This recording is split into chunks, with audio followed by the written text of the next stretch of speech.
तो good afternoon everyone. तो आज हम लोग देखने वाले हैं कि how to find best mutual fund in 2023। अगर आप 2023 में अपना इन्वेस्टमेंट स्टार्ट करना चाहते हो तो कैसे एक बेस्ट म्यूचुअल फंड खुद के लिए आप चूज़ कर सकते हो। तो before we get into kind of mutual funds, हम लोग म्यूचुअल फंड कितने टाइप्स के हैं, क्या क्या हैं, कौन से म्यूचुअल फंड बेस्ट होगा आपके लिए, वो सब जानने से पहले हम लोग ये जान लेते हैं कि म्यूचुअल फंड होता क्या है। तो मान लो एक म्यूचुअल फंड ऐसा चीज़ है जिसमें कि कुछ इन्वेस्टर्स होते हैं जिन लोगों के पास बहुत सारा पैसा होता है। जैसे कि हम लोगों के पास कुछ पैसा पड़ा है तो हम लोग चाहते हैं कि उसको स्टॉक मार्केट में इन्वेस्ट करें, बट स्टॉक मार्केट रिस्की है, हम लोग डायरेक्टली स्टॉक मार्केट में इन्वॉल्वमेंट होना नहीं चाहते। तो हम लोग क्या करते हैं, कुछ फंड मैनेजर्स को अपना जो पैसा है वो हम लोग उनको प्रोवाइड करते हैं, और वो लोग क्या करते हैं, with the base of any kind of research, वो लोग डायरेक्ट स्टॉक मार्केट में या तो फिर बॉन्ड्स खरीदने में, गवर्नमेंट बॉन्ड्स हो गया, या तो फिर किसी भी सिक्योरिटीज़ खरीदने में हम लोग के पैसे को यूज़ करते हैं। और उसके बाद क्या होता है, विद एन पीरियड ऑफ मान लो कुछ एक 1 मंथ हो गया, या तो फिर 1 ईयर हो गया, या तो 10 ईयर में आप मान लो एक लॉन्ग टर्म इन्वेस्टमेंट कर रहे हो, तो उसके हिसाब से वो लोग आपको एक रिटर्न जनरेट करके देते हैं। और उसी जनरेटेड रिटर्न में से वो लोग कुछ कमीशंस भी आप लोगों से लेते भी हैं। तो बेसिकली आप डायरेक्टली स्टॉक मार्केट में इन्वॉल्व ना होके भी अपना पैसे को स्टॉक मार्केट में बढ़ा सकते हैं। This is the path of mutual fund. मतलब एक म्यूचुअल फंड एक ऐसा माध्यम है जिसमें से आप अपने पैसे को ग्रो कर सकते हो without directly involving in stock market. मतलब आप डायरेक्टली जाके स्टॉक मार्केट में आपका पैसा नहीं डाल रहे हो, आप स्टॉक सिलेक्ट नहीं कर रहे हो बैठ के, स्टॉक्स आपको सिलेक्ट करना नहीं पड़ रहा है। आप अपना पैसा 1000 हो गया, 5000 हो गया, आप लोग अपने पैसे से निकाल के कुछ फंड मैनेजर्स को दे रहे हो जो कि म्यूचुअल फंड्स चलाते हैं। तो वो लोग क्या करते हैं, अब आपके पैसे को लेके वो लोग सिक्योरिटीज़ में, या तो फिर स्टॉक मार्केट, या तो फिर बॉन्ड्स वगैरह हो गया, कुछ कंपनीज़ के बॉन्ड्स हो गए, प्राइवेट बॉन्ड्स हो गए, गवर्नमेंट बॉन्ड हो गए, या तो फिर यूएस मार्केट हो गया, वहाँ पे लेके आपका पैसे को इन्वेस्टमेंट करते हैं। तो उसके बाद जो प्रॉफिट जनरेट होता है या तो रिटर्न जनरेट होता है, उसमें से थोड़ा बहुत वो लोग कमीशन के हिसाब से रखते हैं, क्योंकि वो लोग भी तो काम कर रहे हैं आपके लिए। तो थोड़ा बहुत वो पैसा रखते हैं, और उसके बाद जो पैसा आपका रिटर्न आता है वो आपको डिविडेंड या तो फिर रिटर्न के हिसाब से आप लोग को मिल जाता है। सो अभी हम लोग ये देखेंगे कि म्यूचुअल फंड में क्यों इन्वेस्टमेंट करना चाहिए। तो इसमें क्या रहता है, प्रोफेशनल इन्वेस्टमेंट मैनेजमेंट। मतलब इसमें जितने भी लोग रहते हैं दे आर प्रोफेशनली एक्सपर्ट्स। वो लोग क्या करते हैं, एक रिसर्च करते हैं स्टॉक मार्केट के ऊपर या तो फिर स्टॉक्स के ऊपर। जैसे आपको पता होगा निफ्टी, निफ्टी के बहुत सारे ब्रांचेस हैं। एक तो हो गया निफ्टी लार्ज कैप हो गया, मिड कैप हो गया, या तो आईटी हो गया, या तो निफ्टी बैंक हो गया। वो लोग उस चीज़ को रिसर्च करते हैं, उसके बाद आपके पैसे को डाइवर्सिफाई करते हैं। समझ में आ गया। म्यूचुअल फंड में क्या होता है, आपका पैसा एक ही स्टॉक में लेके आप डिपॉजिट नहीं करते हैं वो लोग, आपके पैसे को वो लोग डाइवर्सिफाई करते हैं डिफरेंट डिफरेंट एसेट्स में। उसके बाद क्या आ गया, लो इन्वेस्टमेंट थ्रेशोल्ड्स। मतलब आपको यहाँ पे बहुत सारा पैसे का ज़रूरत नहीं है, आप एक डाइवर्सिफाइड पोर्टफोलियो बना सकते हो। मतलब डिफरेंट डिफरेंट जगह पे आप इन्वेस्टमेंट कर सकते हो विथ एन लो अमाउंट। मतलब आप 1000 रुपये से स्टार्ट कर सकते हो, या तो 100 रुपये से भी आप मिनिमम। आप अगर एस करते हो, एस का मतलब होता है सिस्टमेटिक इन्वेस्टमेंट प्लान। या तो आप लमसम भी कर सकते हो। लमसम का मतलब है आप एक साथ कुछ पैसा लेके आए, आप 10,000 रुपये लेके आए, एक साथ लेके आए, आप म्यूचुअल फंड में डाल दिया। तो वो लोग क्या करेंगे, आपका 10,000 रुपये को ऐसे ऐसे एसेट्स में लगाएंगे। मान लो रिलायंस का स्टॉक हो गया, या तो हिंदुस्तान यूनिलीवर का स्टॉक हो गया, उसमें से कुछ कुछ परसेंटेज में वो लोग इन्वेस्टमेंट करें। आगे जाके हम लोग देखेंगे कि वैसा वैसा कौन सा हम लोग के लिए अच्छा म्यूचुअल फंड है। बट ये मानना है कि जितने भी लोग इसमें इन्वेस्टमेंट करवाते हैं, तो उन लोग के पास एक एज रहता है कि जितने भी लोग अच्छे अच्छे प्रोफेशनल इसी फील्ड में, मतलब स्टॉक मार्केट के फील्ड में या तो बॉन्ड को परचेज करने वाले फील्ड में जो लोग एक्सपर्ट्स हैं, वही लोग फंड को मैनेज करते हैं। उसके बाद क्या आ गया, आपको एक डाइवर्सिफाइड पोर्टफोलियो मिल सकता है with an low investment threshold. मतलब छोटा सा इन्वेस्टमेंट में आप बहुत सारे जगह पे अपने पैसे को लगा सकते हो। आप गोल्ड में इन्वेस्टमेंट करना चाहते हो, आप मान लो किसी गवर्नमेंट का बॉन्ड निकला हुआ है, या तो फिर पीएसयू का बॉन्ड निकला हुआ है, आप उसमें इन्वेस्टमेंट करना चाहते हो, बट आप उसी चीज़ को विथ एन म्यूचुअल फंड आप हर जगह पे इन्वेस्टमेंट कर सकते हो विथ एन लो अमाउंट। इसलिए ये ज़्यादा सेफर होता है देन कि आप डायरेक्टली म्यूचुअल फंड में जाओ। और ये ज़्यादा कन्वीनियंट होता है, highly convenience and zero paper work. आपको किसी ब्रोकर के पास नहीं जाना है। आपको जब आप स्टॉक परचेज करते हो, आप स्टॉक बेचते हो, आपको बहुत सारे प्रोसेसेस के द्वारा उस चीज़ को परचेज करना पड़ता है या तो बेचना पड़ता है। आपको वो चीज़ करने की भी ज़रूरत नहीं है। आपके पास एक प्रोफेशनल मैनेजमेंट एक्सपर्ट्स हैं जो वो लोग इसी चीज़ को मैनेज करते हैं, और ये बहुत ज़्यादा लिक्विड होता है। आप अगर किसी भी टाइप का म्यूचुअल फंड लेते हो, आप लॉन्ग टर्म लिए, मान लो 3 साल का उसका लॉक इन पीरियड है, वो सब के बारे में आगे देखेंगे। But this is liquidity, this is highly liquid. मतलब आप किसी भी टाइम पे पैसा डाल सकते हो, किसी भी टाइम पे पैसा निकाल सकते हो। ऐसा नहीं है कि आपको, हाँ बहुत सारी चीज़ें हैं, आपको एक लॉक इन पीरियड पे रखना पड़ेगा। मतलब मान लो किसी किसी म्यूचुअल फंड में 3 ईयर का लॉक इन पीरियड रहता है, किसी किसी म्यूचुअल फंड में 5 ईयर का रहता है। मतलब वहाँ पे आप 5 साल तक पैसा नहीं निकाल सकते। ओके, ठीक है, अगर आप 3 साल के अंदर भी निकालते हो ना, तो आपको कुछ छोटा सा चार्जेस प्रोवाइड करना पड़ेगा। ओके, तो this is liquidity and this is transparent. जो कि अपना जो सेबी है, सेबी एक्चुअली रेगुलेट करता है all of the mutual funds. अगर आपका म्यूचुअल फंड सेबी रेगुलेटेड नहीं है, that means this is an fraud. बहुत सारे म्यूचुअल फंड्स ट्रांसपेरेंसी मेंटेन करते हैं ड्यू टू सेबी रेगुलेशन के द्वारा वो लोग म्यूचुअल फंड हाउसेस चलाते हैं। And there is so much varieties, आपको वेरियस इन्वेस्टमेंट अपॉर्चुनिटीज मिल जाती है। आप मान लो इन्वेस्टमेंट करते हो, स्टॉक्स में इन्वेस्टमेंट करते हो, ठीक है, आपको जाना है गोल्ड में इन्वेस्टमेंट करना है या तो फिर बॉन्ड्स में इन्वेस्टमेंट करना है। आप कैसे कर पाओगे? एक ही चीज़ है और मोर कन्वीनियंट है, मोर ईजी है। जैसे कि आप म्यूचुअल फंड में इन्वेस्टमेंट कर रहे हो, म्यूचुअल फंड में इन्वेस्टमेंट किया, उन लोगों ने आपका पैसा स्टॉक्स में लगाया, गोल्ड में लगाया और बॉन्ड्स में लगा दिया। मान लो आप 1000 रुपीज़ म्यूचुअल फंड को प्रोवाइड किए या तो एस किया आपने, आपका हर महीने आपने एस किया। और वो लोग क्या करते हैं, मान लो 500 रुपये यहाँ पे उन्होंने स्टॉक्स परचेज किया, 200 रुपये में उन्होंने गोल्ड परचेज किया, और जो बाकी 300 रुपये बच गए या तो वो बॉन्ड्स में लगाएंगे या तो यूएस स्टॉक्स में लगाएंगे। ठीक है, ओके। कितने टाइप्स के म्यूचुअल फंड्स होते हैं? There are mainly 3 types of mutual funds. एक होता है इक्विटी फंड, दूसरा होता है हाइब्रिड फंड, तीसरा होता है डेब्ट फंड। जो इक्विटी फंड होता है हम लोग actually long term mutual funds बोलते हैं, these are mid terms mutual funds. And the डेब्ट funds are short term mutual funds. मतलब आपको अगर बहुत ज़्यादा टाइम तक, मतलब 5 साल या तो फिर 10 साल तक आपके पैसे को कहीं पे सेव करके या तो इन्वेस्टमेंट करके रखना है, उसको बोलते हैं हम लोग इक्विटी फंड। ठीक है, इसके बारे में एलाबोरेटली हम लोग आगे वीडियोज़ में देखेंगे। अगर हम लोग हाइब्रिड फंड बोलें, हाइब्रिड फंड मतलब 3 ईयर से लेकर 5 ईयर तक। ओके, या तो 1 ईयर भी बोल सकते हैं, इसको बोलते हैं हम लोग हाइब्रिड फंड। जो कि एक लॉन्ग टर्म होता है, एक मिड टर्म होता है, एक शॉर्ट टर्म होता है। शॉर्ट टर्म होता है डेब्ट फंड, आप मान लो 1 वीक के लिए पैसा सेव करना चाहते हो या तो 1 ईयर के अंदर। Okay, these are the 3 types of mutual funds. इसके अलावा बहुत सारे होते हैं। एक तो हो गया टैक्स सेविंग म्यूचुअल फंड, एक हो गया जो कि बस इक्विटी में ही ट्रेड करते हैं, इक्विटी में ही आपका पैसा को इन्वेस्टमेंट करते हैं, इक्विटी म्यूचुअल फंड। या तो हो गया मिड कैप म्यूचुअल फंड। जैसे मैंने बोला ना, निफ्टी के 3 तरह के होते हैं, एक होता है मिड कैप, एक होता है स्मॉल कैप, एक होता है लार्ज कैप। आपके पैसे को अगर वो लोग बस मिड कैप में ही लगा रहे हैं, ओके, तो आप उसको बोल सकते हो mid cap mutual fund. Okay, अगर मैं इक्विटी का लार्ज कैप में आपका पैसा लगा रहा हूँ, मैं एक म्यूचुअल फंड हाउस चला रहा हूँ, मान लो मैं एक म्यूचुअल फंड हाउस चला रहा हूँ और मैं बस लार्ज कैप में ही इन्वेस्टमेंट करूँ, तो मैं क्या होऊंगा, एक लार्ज कैप म्यूचुअल फंड होगा। ओके, समझ में आया? चलो ठीक है।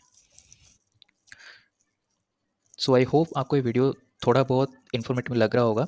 अगर आपको ऐसा लग रहा है तो प्लीज़ इस चैनल को सब्सक्राइब करना, वीडियो को लाइक करना, जितना हो सके शेयर करना।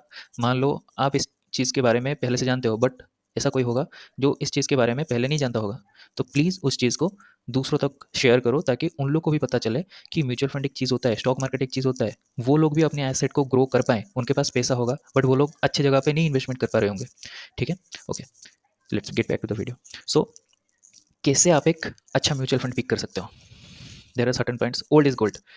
जो अच्छा म्यूचुअल फंड होगा ना, आप जो पुराना है, मान लो 10 साल से एक अच्छा खासा कंसिस्टेंट रिटर्न प्रोवाइड कर रहा है, 10 साल से कंसिस्टेंट रिटर्न प्रोवाइड कर रहा है, तो वो एक अच्छा म्यूचुअल फंड हो सकता है। एयूए मतलब वो म्यूचुअल फंड कितना पैसा एनुअली मैनेज कर रहा है, एनुअली कितना पैसा वो मैनेज कर रहा है। अगर 1000 करोड़ से ज़्यादा है और 10 साल या तो फिर 5 साल का उसका एक्सपीरियंस है और उसका एक्सपेंस रेशियो लेस देन 1% है, लेस देन 1% टू 0.5%, 0.5% से लेकर 1% के अंदर है, और वो कंसिस्टेंटली आपको रिटर्न प्रोवाइड कर रहा है और उसमें कोई एग्जिट लोड नहीं है। मान लो एक लॉक इन पीरियड होता है, लॉक इन पीरियड मान लो 3 साल का हो गया या तो फिर 5 साल का हो गया, आप उसके बाद अगर पैसा निकालते हो, आपको कोई एग्जिट करने के टाइम कुछ पैसा नहीं देना पड़ रहा है म्यूचुअल फंड हाउसेस को, तो this is a good mutual fund. तो ऐसे आप म्यूचुअल फंड को सिलेक्ट कर सकते हो। बट आपको एक चीज़ बताता हूँ, टैक्सेशन। टैक्सेशन के बारे में हम दूसरा वीडियोस में बात करेंगे, बट यहाँ पे मैं अगर बताऊँ तो there are 2 types of tax. एक होता है शॉर्ट टर्म कैपिटल गेन, एक होता है लॉन्ग टर्म कैपिटल गेन। अगर मान लो आप 3 साल के बाद एक म्यूचुअल फंड से पैसा उठा रहे हो तो आपको लॉन्ग टर्म कैपिटल गेन देना पड़ेगा। अगर 3 साल के अंदर आप पैसा निकाल रहे हो तो आपको शॉर्ट टर्म कैपिटल गेन, ये गवर्नमेंट लेता है, गवर्नमेंट को प्रोवाइड करना पड़ता है टैक्स। 2 चीज़ें हैं, HTCG जो कि शॉर्ट टर्म कैपिटल गेन, एक होता है लॉन्ग टर्म कैपिटल गेन।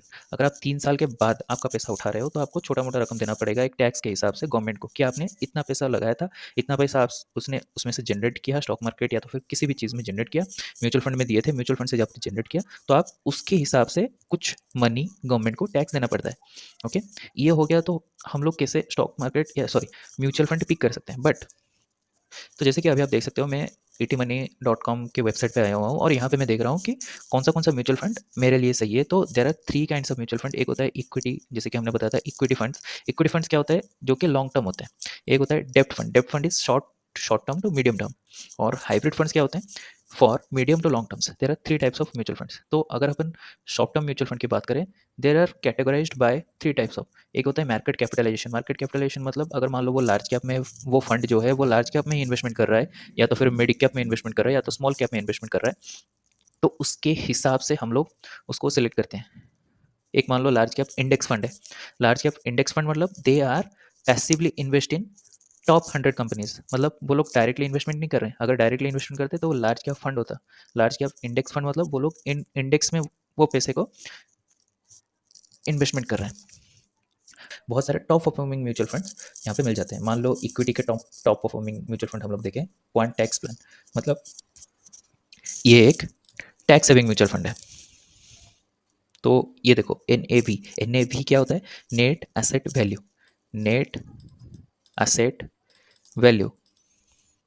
आप जैसे स्टॉक परचेज करते हो ना, स्टॉक्स का एक पैसा रहता है 200 रुपये 300 रुपये, वैसे ही एक म्यूचुअल फंड का भी एक एनएवी रहता है। मतलब कितने रुपए में आप लोग परचेज कर सकते हो। तो देखो यहाँ पे जैसे हम लोग देख सकते हैं कि ये जो ईटी मनी का रैंकिंग है ना, ये 1/26, मतलब 26 म्यूचुअल फंड इस ग्रुप के हिसाब से, जितना 26 म्यूचुअल फंड है उसमें से अच्छा परफॉर्म कर रहा है। और जो रिटर्न है, ईयरली रिटर्न है, वो 19 to 20% यही प्रोवाइड कर रहा है। Okay, what is the performance quality? Performance quality क्या है? This is consistently providing good returns, उसमें एक्सलेंट है। और increase returns for each unit of additional risk. अगर आप रिस्क एडिशन कर रहे हो बट तब भी ये क्या कर रहा है, आपको अच्छा खासा रिटर्न्स प्रोवाइड कर रहा है। अगर डाउन साइड प्रोटेक्शन में देखें, अगर मार्केट डाउनवर्ड करेक्शन कर रहा है तो ये म्यूचुअल फंड कितना उसको कंट्रोल कर सकता है? लगभग 60%। इसको हम लोग कंट्रोल कर सकते हैं। अगर इस ग्राफ में देखें, हम लोग का कैटेगरी रिटर्न कितना है और ये म्यूचुअल फंड हम लोग को कितना रिटर्न दे रहा है। ये म्यूचुअल फंड हम लोग को, मान लो मैंने स्टार्टिंग किया था 10,000 रुपये से, ठीक है।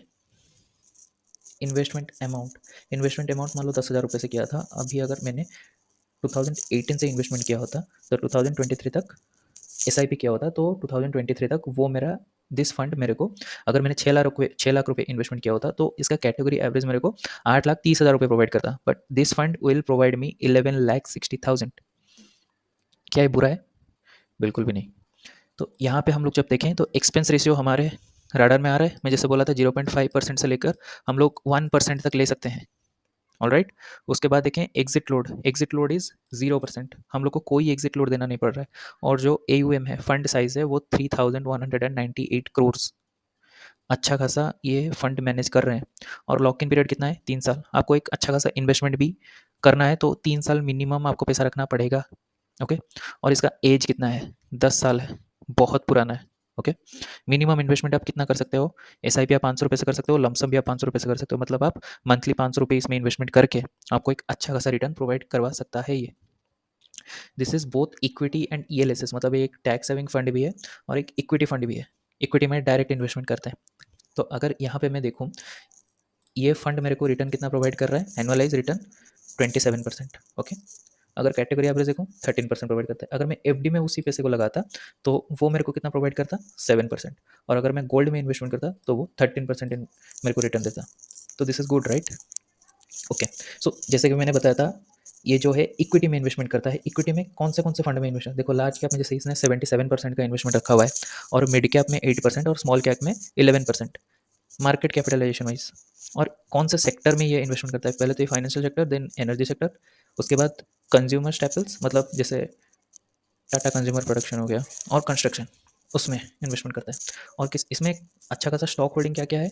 Reliance industry obviously A+ stock, HDFC bank बहुत अच्छा है, ITC आपको पता ही है ये बहुत अच्छा है, L&T। This are actually a good mutual fund. आप अगर इन्वेस्टमेंट करते हो क्वांट टैक्स म्यूचुअल फंड में, आपको एक, अगर आप 5 साल के लिए भी मिनिमम इन्वेस्टमेंट करते हो, आपको एक अच्छा खासा रिटर्न ये प्रोवाइड करवा सकता है।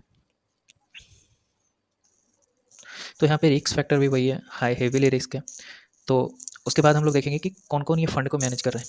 जैसे अंकित पांडे जी और वसव साइकिल, वो they are CFAs and become, and mister Pandey is MBA with CFA। मतलब fund managers are really educated and वो अच्छा खासा मैनेज कर रहे हैं इस फंड को। ओके। और परफॉर्मेंस रेशियो अगर देखें तो ये थोड़ा टेक्निकल हो जाता है, but this is also good. Okay, तो अगर मैं इटी मनी की बात करूँ, आप अगर इटी मनी में आके आप उस यहाँ पे इन्वेस्टमेंट करना चाहते हैं तो आपको कर सकते हैं। यहाँ पे मैं अगर 500 रुपीज़ मिनिमम इन्वेस्टमेंट करूँ, इंस्टॉलेशन यहाँ पे 1 तारीख का करूँ और यहाँ पे इन्वेस्ट नाउ पे क्लिक करूँ, तो मेरे को यहाँ पे इस पेज में लेके आएगा। यहाँ पे मेरा पैन वेरिफिकेशन होगा, पैन वेरिफिकेशन होने के बाद मैं इसमें एसआईपी में इन्वेस्टमेंट कर सकता हूँ। ओके, तो अगर मैं और कुछ दिखाना चाहूँ, मैं यहाँ पे एक दूसरे के साथ कंपेयर भी कर सकता हूँ। मेरी एसेट, मेरा ही asset tax saver fund, this is also 5 star, this is on the 8th rank and consistency 4/5, this is also 7 years का रिटर्न है, इसमें 14,000, ये अच्छा है, फंड साइज अच्छा प्रोवाइड करता है। यहाँ पे देखा जाए अगर 5 ईयर का रिटर्न 14% है। ओके, इसका होल्डिंग्स भी अच्छा खासा है। इसमें जैसे फाइनेंशियल में 23% है, इसमें फाइनेंशियल में 31% इसने होल्डिंग्स रखा हुआ है। और एक्सपेंस रेशियो थोड़ा बहुत ज़्यादा है, वैसा भी ज़्यादा नहीं है, बट ठीक ठाक चलेगा। इसमें मैनेज कौन कर रहा है वो हम लोग को पता ही नहीं है, नॉट अवेलेबल, हम लोग को कोई पता ही नहीं है कि कौन मैनेज कर रहा है। ठीक है, बट इसमें 14% का रिटर्न प्रोवाइड कर रहा है, जो कि अच्छा है, बट क्वांट से बहुत ज़्यादा कम है। 7% रिटर्न काफ़ी ज़्यादा है। ठीक है, तो अगर मैं एक इक्विटी और टैक्स सेविंग फंड डिसाइड करूँ, दिस इज माई पिक, ये मेरा रिसर्च है, मैं इसको पिक करूँगा, क्वांट टैक्स म्यूचुअल फंड को। आप वैसे एटी मनी वेबसाइट में जाके आप वो ये सब खुद से अपने रिसर्च कर सकते हैं जाके। तो आई होप आपको ये वीडियो पसंद आया होगा। अगर ये वीडियो पसंद आया, प्लीज़ इस वीडियो को लाइक करना, चैनल को सब्सक्राइब करना, क्योंकि बहुत सारे ऐसे ऐसे वीडियोज़ मैं लाने वाला हूँ आगे। और इस वीडियो को बिल्कुल शेयर करना, जो कि चाहता है कि उसको एक अच्छा इन्वेस्टमेंट प्लान मिल सके। तो प्लीज़ इस वीडियो, इस चैनल को प्लीज़ शेयर करना दूसरों के साथ। जितना शेयर होगा उतना नॉलेज हम लोग दूसरों के साथ बांट पाएंगे। Thank you.